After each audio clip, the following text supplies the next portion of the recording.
Welcome to the latest episode of Five on the Floor on the Five Reasons Sports Network. Thanks for joining us on your favorite podcast app, Spotify, Google Podcasts, Apple Podcasts, Red Circle, also the Five Reasons YouTube channel. Make sure you hit like, subscribe, turn the notifications on. Also, subscribe to Off the Floor. That's Winnow. That's with two N's, winnow.app/off the floor, winnow.app.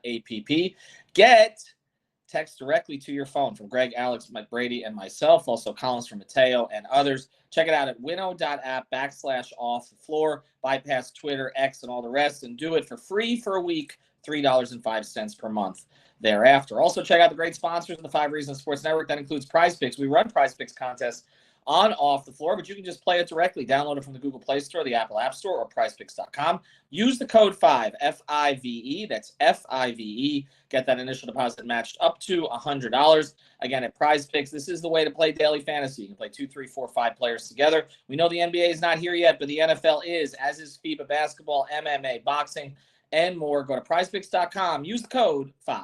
And now, today's episode. Down the bitch gang. Yikes. 5 on the floor. Ride for my dogs. Where here's the thing. You can check the score. Hustle hard, couple scars. Wearing rubber frauds. Just like Butler said, you in trouble, y'all. Kept the flow playing. Got it all banned. Y'all seen the block. Stop with one hand. And Pat we trust. It's power, have the guts. We're here to bring the heat. Y'all can hang it up.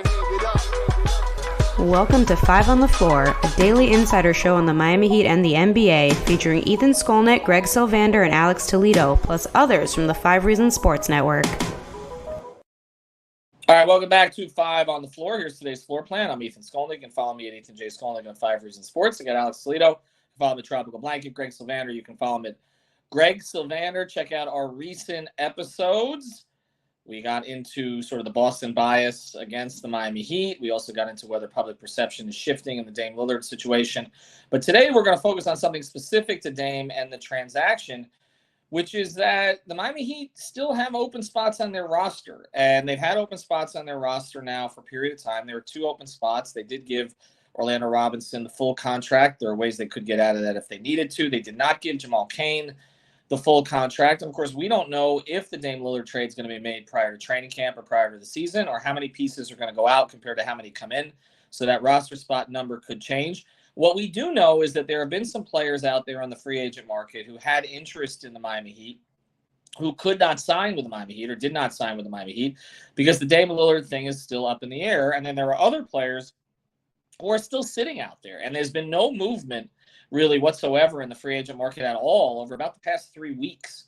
So it seems like the entire league is waiting to see what happens between Dame and the Heat. So we're going to go through a list here of players that the Heat might have had this trade happen earlier, maybe how that could have affected them.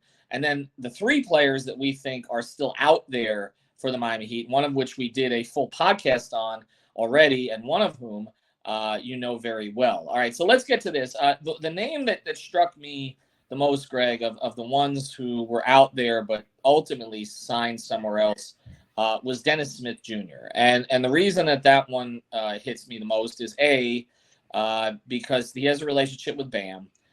B, the Heat seem to have a need at the point guard position at the moment, with just having Kyle Lowry and two-way guys on the roster. They might still have a need even if they get Dame, depending on whether Lowry's here and whether they sign another guy. And we know for sure, and we can report this, that Dennis Smith Jr. had strong interest in Miami, and that also, we can report this, that Dame Lillard had strong interest in Dennis Smith Jr. joining him in Miami to the point that there were conversations there. So how would that have played out? And again, he did not wait. He went somewhere else. I mean, was that a major loss in your view? Major loss? I don't know about that. I'll say that I like the idea of Dennis Smith Jr. as a young player getting in the Heat system now. I think that it's informative to hear and to have confirmed, which you already alluded to, that Dame reached out, because that means Dame envisions himself somehow getting to Miami. So that's informative. I think this is more about that there's probably some names that Heat fans would like that could have came had the timing been different, but players have to take guaranteed contracts, guaranteed roles. They have families, they have situations, they want to figure out where the hell they're going to live, etc. So like the longer that this played out, you have guys, and that being one of them because the point guard situation behind Dame in this theoretical world where he's a member of the Heat. But even if you look at the team now, they could use a point guard anyway. I just think that a lot of this is dependent on certain guys wanting to be here if it's going to be the contending scenario with Damian Lillard.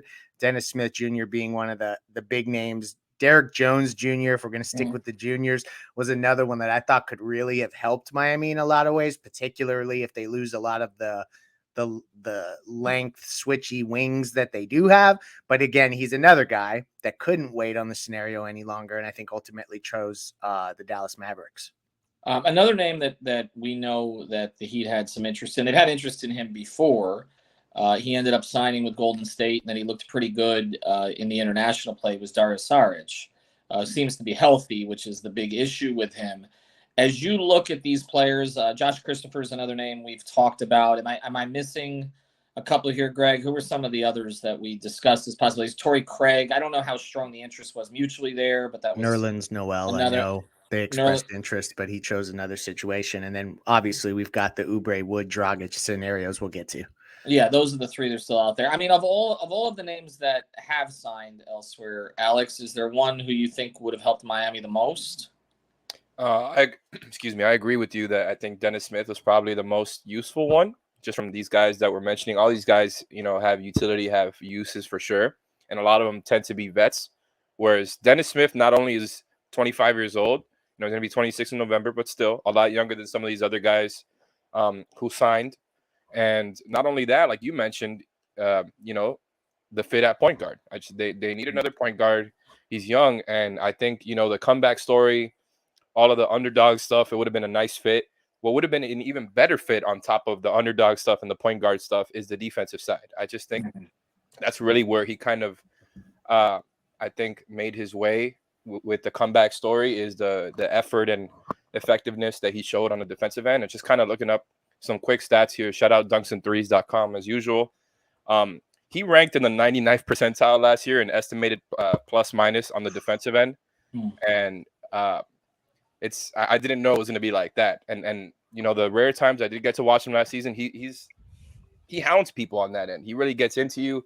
He puts in a lot of effort, but wow, I wasn't expecting the numbers to really back it up to that degree. Like the defensive numbers for last season were outstanding. And then, you can look at the steal rate. He's actually been really good at that in the 90th or higher percentile for years now. And the, limited minutes he has gotten. Another thing that I didn't realize he was so effective at, again, in limited minutes over the past few years. In his entire NBA career, he's been in the 90th or higher percentile in assist percentage. And that's not really, I feel like, something that was always talked about with him. When he first got drafted, it was about kind of the athleticism, the explosiveness. And like I said, these past couple of years, he's made his name again on the defensive end. But he's got some stuff to his game. I really like the tenacity he plays with. And I think it would have been probably the most useful out of all these guys we mentioned here. Yeah, I think the other one that jumps out to me is Saric, just to have another shooter in the front court. Now, if you're keeping Jovic, then I don't know that Saric would have gotten that much of an opportunity to play. We've seen him kind of get phased out of playoff rotations in the past. I know he played a lot against the Heat a few years ago with Philadelphia. I actually think he's a really good fit with Golden State in their motion offense, that he'll get reps there, and they're kind of pivoting to more veterans there with Chris Paul. Otherwise, I mean, I think you look at, Torrey Craig's the name we've talked about before, kind of a 3-and-D player. Maybe, again, depending on how much Highsmith plays, others play, what his exact role would have been. So to me, it was Smith. But I think the biggest thing that comes out of this, and we've alluded to this before on Off the Floor and other places, is that, Dame was actively recruiting player to Miami. Like that is what jumps out here. And I think that Dame probably was great friends with Bam. Right. Well, he's great friends with Bam, and that goes back in Miami Pro League and all that. But also it shows that Dame is going to be an active participant in trying to put a roster together, depending on who's left. And I think that's a positive. And in addition to the fact that he knows that eventually he's probably going to get to Miami. And so he's trying to lay the groundwork there. And he's trying to, bring in a player who maybe covers up some of his own weaknesses, as a backup point guard, to be more of a defender, to come off of the bench. I think the Heat have trusted their guys to recruit in recent years. It goes all the way back, obviously, to Dwayne and LeBron. And, they wanted Mike Miller. LeBron wanted Mike Miller. And so they went and got Mike Miller. And, of course, they went and got Kyle Lowry, and in large part because Jimmy wanted Kyle Lowry. So, I mean, for as much as we talk about the Heat, charting their own course, they will listen to their players. And actually, in the second part of this episode, we're going to get into the fact that they still may listen to their players in terms of the types of guys that they may want around them with a reconstructed team. So we're going to get into the three guys that are still out there that we think are strong possibilities for the Miami Heat. Before we do so, I want to mention a couple sponsors of the 5 Reasons Sports Network. Includes our friends over at Stones and More. You can find them at mosaics.com. That's with a Z, MOZAICS.com, mosaics.com, a family-owned business serving the community for over 20 years. Dedicated customer service. They're wholesale distributors with the best quality of porcelain and ceramic tiles, along with a wide variety of high-end mosaics with unique modern designs. So check them out at mosaics.com. That's 305-828-0940. That's 305-828-0940, mosaics.com. All right, so let's get to the three guys that are out there, and we've telegraphed this a lot. We did an episode, on Christian Wood, the forward, who obviously is a high-level offensive player, but has struggled some defensively. We had a guest on to discuss him in a recent episode. Kelly Oubre, who put up big numbers last year in kind of what was sort of almost like a whole season garbage time role. With Charlotte, where there wasn't a lot of other scoring there. He averaged 20 points on okay efficiency. Never been known as a guy who completely commits possession after possession, game after game, but does put up numbers, has limited playoff experience. He was in 2 playoff series with Washington earlier in his career. And then, of course, the fan favorite, Goran Dragic. As far as I know, there has been no movement for any of these three guys with any other team over the past 3 or 4 weeks. So it does seem very much so, and Goran alluded to this himself, hasn't answered my text, but he did talk to a reporter about it, that he's waiting. I mean, it seems like he's waiting. I don't think that in Goran's case, let's start with him. I don't think in Goran's case there's a huge market there at this stage. He went to Chicago. He went to Milwaukee. He played some in Chicago. He played very little in Milwaukee.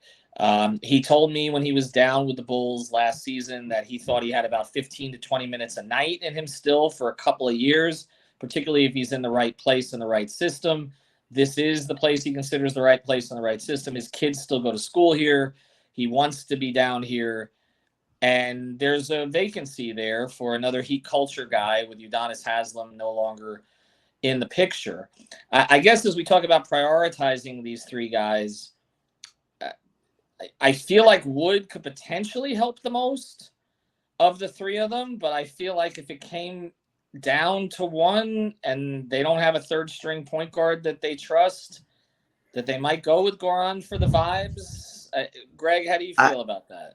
I understand that point of view. I think it's really hard for us to actually drill down this far because we don't know how many players are leaving and what positions need to be filled, etc. So like there could all of a sudden be a huge hole elsewhere that we're not thinking of. But I mean, the other free agent point guards out there, DJ Augustine. I'm just looking at this quick list: George Hill, Kendrick Nunn, Ish Smith, John Wall, and Goran. So like there's not many other players anyway, and the Heat have a need at point guard, although I do think that they probably see more in some of their young players than the fans are giving credit for.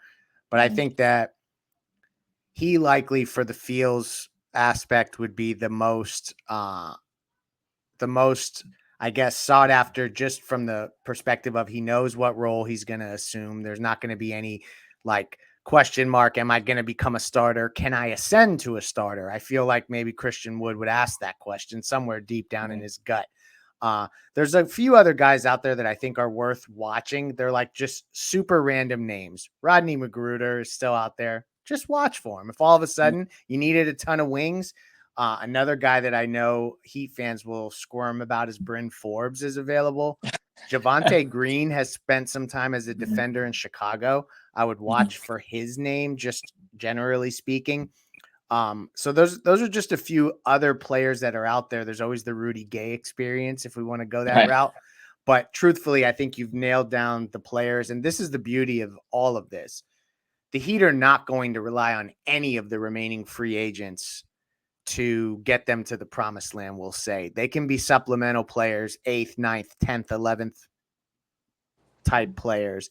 But I think they kind of have an idea of the trust 7, 8 that they're going to ultimately land on. We may not know who those players are because they're in direct, obviously they're talking about what the deal will look like. But I don't think any of these guys really move the needle from a rotation perspective.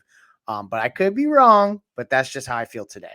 I think when you look at the point guard list, though, the one thing that would surprise me is if they brought in a point guard other than Goran. I feel like if it's a point guard, it's going to be him. Like, I understand Ish Smith has been a Heat killer. Augustine may have a little bit left. Kendrick Nunn wants to return. I don't get the sense that the Heat are in for that experience. So I feel like if it's a point guard, it's likely going to be him. And I think a lot of it has to do with him understanding kind of what the role is, which you touch on.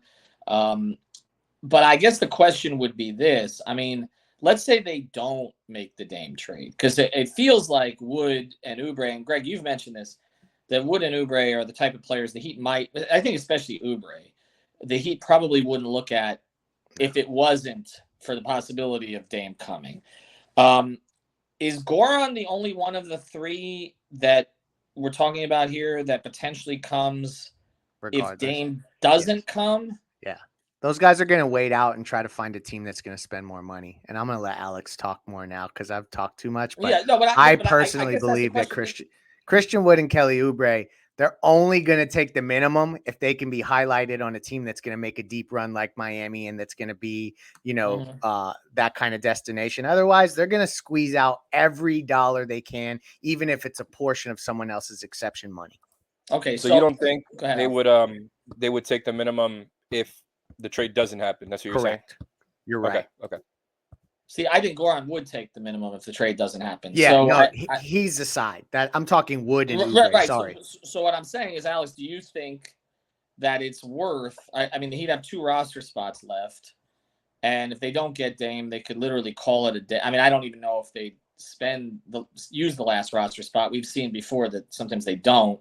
Mm-hmm. They don't have UD this time, but is it possible they just say, okay, here, Goran, take a spot, or Jamal Cain, we're gonna give you the guarantee here for one of the roster spots, and that's it. I guess the question is, do you see a chance of Goran coming if Dame doesn't come? For sure. And I agree with Leif, and obviously he's the one, you guys are the ones with the information and the insider info, all that stuff. But it does feel like, because of what you said before, it doesn't seem like there's a huge market for Goran at all. Like, I'm sure teams wouldn't mind having him as a veteran minimum guy. By all accounts, he's a great guy, great in the locker room.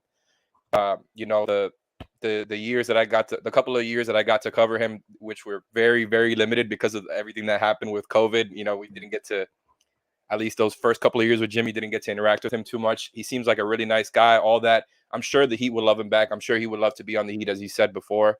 But again, I don't know what the market is out there for him. So I'm sure him ending up here and kind of finishing his career here is probably the best way the best route for him at this point, especially because, there is currently a hole at point guard. And even if Dame doesn't end up here for whatever reason, I think there could be a small role for him, not one as a staple in the rotation as a backup point guard. Although, maybe he looks great and comes out of training camp and he's the backup point guard. That would be pretty fun. It would be pretty fun. But look, in general, I just think he's the type of player at this point who, a guy goes through injuries and he's going to come in for 2 weeks and play or something like that.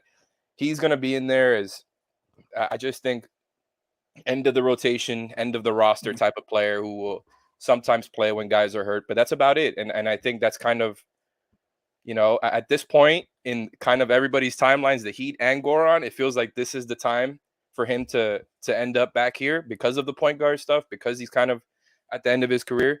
And as you pointed out, all the other vet point guards that are currently still out on the market, that's why I don't think he's going to really sign elsewhere, because, you can have your pick of the litter from all these vet point guards. Right. So if these opportunities were out there for him or others, I don't really see that to be the case. I think Goran is kind of, he's the guy that you bring back whether it's with Dame or not. Now the Oubre and Wood stuff, I'm not sure about. It seems like they would be fun to add just like on paper, but as we talked about in other pods and other playbacks, I wonder how their roles would shake out, how much more they would want.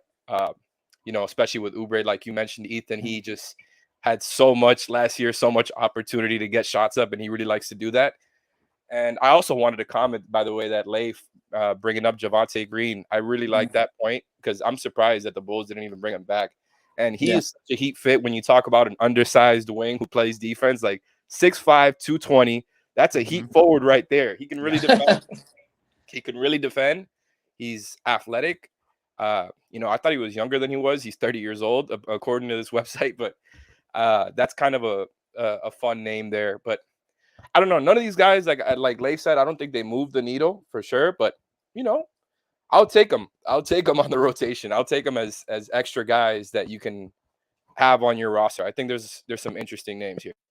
I just want to caution people on Goran, though, because, the one negative here is that there may be an expectation from Heat fans, kind of like when they signed Mario Chalmers for a few days. Yeah. That like he's going to play a lot and he's going to be who he was. And I just want to bring up a couple of examples here, but I'm sure there are more than I'm missing. Not everybody is Dwayne Wade when they return. Eddie Jones came back, made negligible contribution. Steve Smith came back. Nope, nobody even remembers that except probably Leif and I. And it's just, you're just not the same guy at that point. Now the one advantage here is that Dragic will be coming back, with Bam, with Jimmy. He has pre-existing relationships with, obviously, there's been, Spo's still there, others, and they would manage the situation properly. There would be, I don't know, if he ends up becoming a victory cigar player, I don't know how he takes that. He's highly competitive about these things. Again, I think he understands his limitations at this stage. But, UD didn't really like the whole, chanting for UD at the end of games to come in. He found it sort of embarrassing. I feel like a lot of that would happen with Goran, coming back. And so, just to caution, this is not the reason there's no market for him right now is because he's not the same guy he was. And some of it's age, and some of it is honestly what happened in the finals in 2020. I don't know that he ever really completely he tried to push through it, which I think everybody gave him great credit for. But you're not going to see that Goran again. You might see it for a minute here, a couple minutes there, maybe on a road trip, maybe to rest the guy. It also creates a little bit of a weird dynamic because it's funny. Heat fans never embraced his replacement, Kyle Lowry, the way that they embraced Goran. And now you potentially could have that as your point guard rotation. I know they know each other. They played together before. But it's an interesting. It's just an interesting thing, and plus, I don't think he's getting the number back either. This trade has to get done, Ethan. Lowry and Dragic as the point guard rotation. What are we doing in 2023? I mean, I'm creating the 07 Rockets. Basically, did they have a third point guard too? They did. It was Goran, Lowry, and I know was Rafer Alston there. It wasn't Rafer. I'll remember. Luther Head. I'll remember it. It'll end up being something I put on off the floor. So anyway, look, I would love to have Goran back personally. I know the fans would love to have Goran back, but just temper the expectations here. Guys are never exactly what you remember. And I really wonder, honestly, if he takes an offer from somewhere else, even if one comes. I know he wants to be in Miami with his kids. So I don't think if he was offered a contract by a team like Charlotte, that's not in contention or is on the other side of the country, I don't think he's going, honestly.